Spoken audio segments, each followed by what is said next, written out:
और ये लॉकडाउन में जैसे कि हम लोग सब समय बिता रहे हैं तो पता चल रहा है कि कुछ अच्छी चीज़ें भी बहुत से सामने आ रही है। कई लोग बता रहे हैं कि उनका प्रार्थना में जीवन बदल गया है, कई लोग प्रभु के काफ़ी करीब आए हैं, कई लोग बता रहे हैं कि हमने सच्चा पश्चाताप हमारे जीवन में किया है। काफ़ी लोग ऐसे हैं कि जिन्होंने पूरा बाइबल नहीं पढ़ा था, इन दिनों में उन्होंने बाइबल पढ़ा है और उनके जीवन में काफ़ी बदलाव आ गया है। सो फ्रेंड्स, ऐसे हालातों में बहुत से अच्छी चीज़ें हो रही है, लेकिन कॉइन की दूसरी बाजू ये है कि अदर साइड अगर हम लोग देखते हैं तो पता चलता है कि बहुत से कठिनाइयाँ हैं, बहुत से दुख है, लोग भूखे हैं और तकलीफ़ें हैं। सरकार भी अच्छा काम कर रही है, लेकिन काफ़ी कितने लोगों तो को भी मदद लेकर जाएंगे और हर लोग व्यक्ति को देना चाहते हैं, लेकिन अब तक मदद हर एक व्यक्ति तक वो मदद नहीं जा पा रही है। लेकिन इन हालातों में, ऐसे स्थितियों में जो लोग चिंतित है, काफ़ी लोग निराशा में हैं, कई लोग भय में है, कई लोग अपने शादी की चिंता है, कई लोगों को अपने बच्चे की चिंता है, कई लोगों को अपने बिजनेस की चिंता है, कई लोगों को अपने परिवार और अपनी एजुकेशन की चिंता है। ऐसे हालातों में फ्रेंड्स, मुझे दुख तब हुआ जब मैं जब सुन रहा हूँ कि न्यूज़ में कई लोग आत्महत्या कर रहे हैं। एक व्यक्ति का मैंने केस सुना और वो ऐसा था कि जब वो कोरोना वायरस के खौफ से उसने आत्महत्या की, लेकिन उसका जब रिपोर्ट आया तो नेगेटिव था। तो इसका मतलब क्या है? इसका मतलब ये है फ्रेंड्स कि जो डायरेक्ट प्रॉब्लम जो आने वाले हैं, वो डायरेक्ट प्रॉब्लम से जो इनडायरेक्ट प्रॉब्लम है वो ज़्यादा है। तो इनडायरेक्ट जो प्रॉब्लम है उसके वजह से बीमारियाँ, चिंता, निराशा, ये सब इनडायरेक्ट जो प्रॉब्लम्स है उसका इफ़ेक्ट हमारे जीवन पे है और इसलिए लोग आत्महत्या करें। लेकिन मैं आज आपको बताना चाहता हूँ कि परमेश्वर का वचन कहता है कि मेरा धर्मी जन किसी भी विषय में चिंता क्रांत नहीं होगा और वो कोई भी भय की या दुख की खबर को सुनकर निराश नहीं होगा। उसका मन प्रभु पे भरोसा रखकर स्थिर रहेगा। हमें हमारा मन प्रभु पे विश्वास रखकर स्थिर रखना है, हमें भरोसा रखना है। फ्रेंड्स, आज मैं आपको एक चीज़ के ऊपर डिस्कस करने जा रहा हूँ, वो है मन की कठिनाइयाँ। मन की कठिनता जो होती है वो सबसे खतरनाक होती है और जिसका मन कठिन हुआ है उसको बदलना बहुत कठिन होता है। तो इन दिनों में शैतान जो है वो इन चीज़ों का इस्तेमाल कर रहा है कि लोगों का मन कठिन कर रहा है, खुद के प्रति, हालातों के प्रति, परिवारों के प्रति, या फिर सिचुएशन को लेकर उसका मन कठिन हो रहा है और ये कठिन होने के कारण इंसान को लग रहा है कि कुछ ठीक नहीं होगा।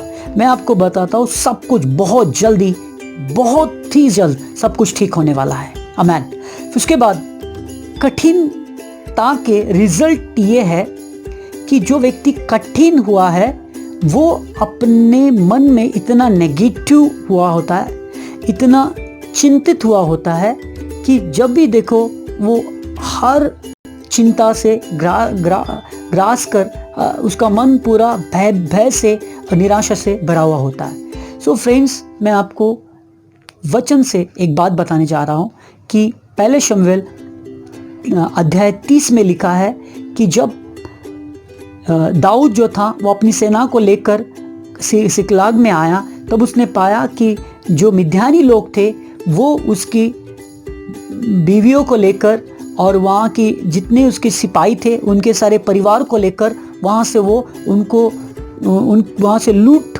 करके उनको वहाँ से युद्ध करके उनको लेकर गए और सिकलाग को जला दिया था।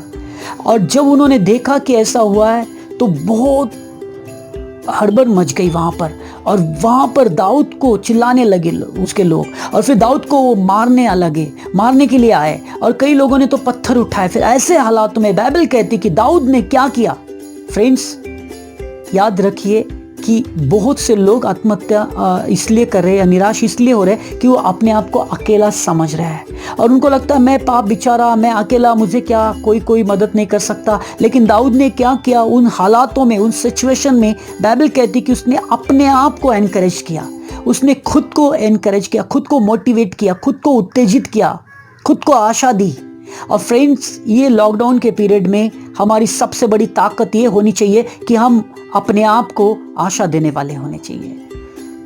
दूसरी बात उन्होंने क्या किया, उसने एफोद वस्त्र को मंगाया। एफोद वस्त्र को जब उसने पहनने के बाद, वस्त्रों को धारण करने के बाद उसने प्रार्थना की, और प्रार्थना करके उसने परमेश्वर से पूछा, परमेश्वर से बात की, प्रभु से गाइडेंस लिया, और गाइडेंस लेने के बाद उन लोगों का पीछा किया। जब पीछा कर रहे थे तो आधे लोग वापस थक गए, उसमें से जो सिपाहियों को लेकर जा रहा था उसमें से उसके दाऊद के साथ के जो सिपाही थे आधे थक गए, उनको छोड़ दिया क्योंकि वो पहले बहुत थके हुए थे। फिर उसके बाद आधे सिपाहियों को लेकर जाके उसने मिद्यानियों से युद्ध किया, और जो उसका गया था वो सारी चीज़ों को लेकर, उन सिपाहियों के बीवी बच्चों को, उसके परिवार को लेकर, उसकी खुद की बीवी को लेकर वो वापस लौट आया। परमेश्वर चाहता है फ्रेंड्स कि हम वो एफोद को धारण करें, यानी इन दिनों में हम पवित्र आत्मा का मार्गदर्शन लें, और जो पवित्र आत्मा का एक मार्गदर्शन हमें मिलता है, सो फ्रेंड्स हमारे हजारों प्रकार के ज्ञान से बढ़कर वो शांति, एक आवाज़, प्रभु की एक आवाज़ हमारे जीवन को बदल देती है। एक शांति उसकी, एक आवाज़ हमारे मन में शांति लेकर आती है। तो प्रभु की आवाज़ हमें सुनना है, प्रभु के प्रेजेंस में रहना है। मूसा 40 दिन 40 रात अकेला उस पहाड़ पे था, कोई नहीं था उसके साथ, लेकिन उसके ऊपर कोई भी डिप्रेशन नहीं आया। बाइबल कहती है बल्कि उसका चेहरा बदल गया, उसको सामर्थ मिल गया, प्रभु से मार्गदर्शन मिल गया, प्रभु से उसने परमेश्वर से सामर्थ प्राप्त की, उसके चेहरे पे चमक आ गई थी। आमीन, क्योंकि वो प्रभु के प्रेजेंस में था। सो फ्रेंड्स हमें इन दिनों में प्रभु के प्रार्थना में और प्रेजेंस में समय बिताना है, ताकि हमारे जीवन में प्रभु की चमक आए और प्रभु की महिमा हमारे जीवन से प्रकट हो जाए। आमीन। उसके साथ फ्रेंड्स हम लोग देखते हैं कि ये इनडायरेक्ट जो प्रॉब्लम आते हैं, वो इनडायरेक्ट प्रॉब्लम से फाइट करने के लिए अगर हमारे जीवन में प्रभु की आवाज़ यानी वचन की ताकत है तो हमें कोई नहीं हरा सकता।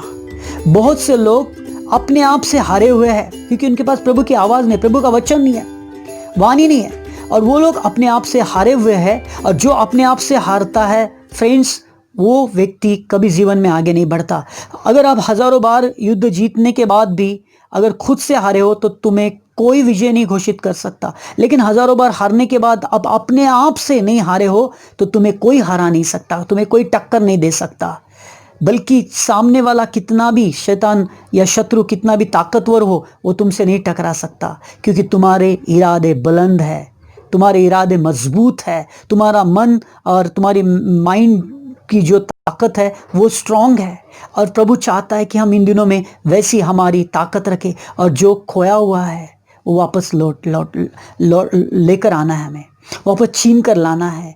हो सकता है हालात और निराशा हमारे आनंद को छीन कर लेकर गई हो सकता है चिंता और भय हमारे खुशियों को छीन कर लेकर गई हो, लेकिन हमें उस सारी चीज़ों को छीन कर लाना है।